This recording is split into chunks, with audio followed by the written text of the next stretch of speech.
உங்களுக்கான கர்த்தருடைய வார்த்தை. கர்த்தர் உனக்கு தமது நல்ல பொக்கிஷ சாலையாகிய வானத்தை திறப்பார். நீ அநேகம் ஜாதிகளுக்கு கடன் கொடுப்பாய், நீயோ கடன் வாங்காதிருப்பாய். உபாகமம் 28:12.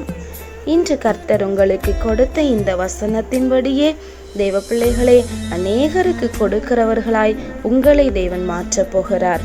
ஆம், 2 ராஜாக்கள் புஸ்தகத்திலே ஒரு பெண் எலிசாவை பார்க்கும்படியாக வருகிறாள்.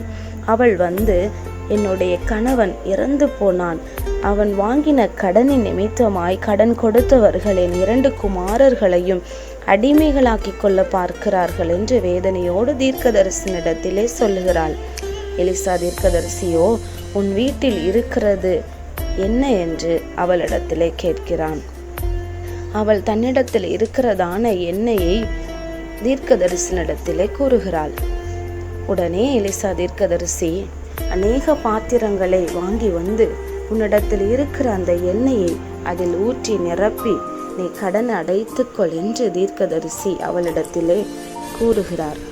இதை கேட்டுக்கொண்டிருக்கிற தேவ பிள்ளைகளே, அந்த ஸ்திரீ அந்த எண்ணெயை நிரப்பி அநேக கடன்களை அடைத்துவிட்டு மீதம் எடுக்கிற அளவுக்கு ஆசீர்வாதத்தை அந்த இடத்திலே பார்த்தாள் என்று நாம் பார்க்கிறோம்.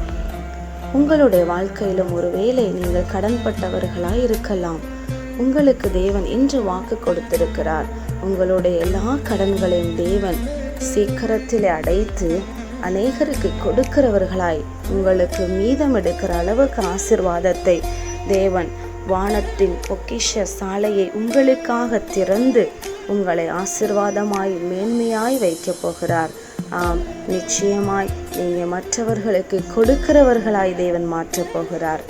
ஜெபம் செய்வோம். பரலோக பிதாவே, இந்த வீடியோவை கேட்டு ஜெபிக்கிற உம்முடைய பிள்ளைகளப்பா, யாரெல்லாம் கடனோடு பொருளாதாரத்திலே தரித்திரத்தோடு இருக்கிறார்களோ அவர்களுக்கெல்லாம் என் தகப்பன் வானத்தின் பொக்கிஷ சாலையை திறந்து இடங்கொள்ளாமல் போகும் மட்டும் அவர்களை ஆசீர்வதிக்க போகிறதற்காக ஸ்தோத்திரம். கடன்கள் எல்லாவற்றையும் அடைத்து பிள்ளைகள் மற்றவர்களுக்கு கொடுக்கிறவர்களாய் நீங்கள் மாற்றுங்க பரிசுத்த ஆவியானவரே. அப்படியே நீங்கள் செய்ய போகிறதற்காக உமக்கு நன்றி. இயேசுவின் நாமத்தில் ஜெபிக்கிறோம் நல்ல பிதாவே, ஆமென். இன்றைக்கு ஜெபம் பண்ணுங்க, வேதவாசியுங்க, குடும்ப ஜெபம் பண்ணுங்க. கர்த்தர் உங்களை ஆசீர்வதிப்பார். இந்த வீடியோ உங்களுக்கு பிடிச்சிருந்தா லைக் பண்ணுங்க, மற்றவங்களுக்கு ஷேர் பண்ணுங்க. தொடர்ந்து இந்த வீடியோ பார்க்க விரும்புகிறவங்க சப்ஸ்கிரைப் பண்ணுங்க.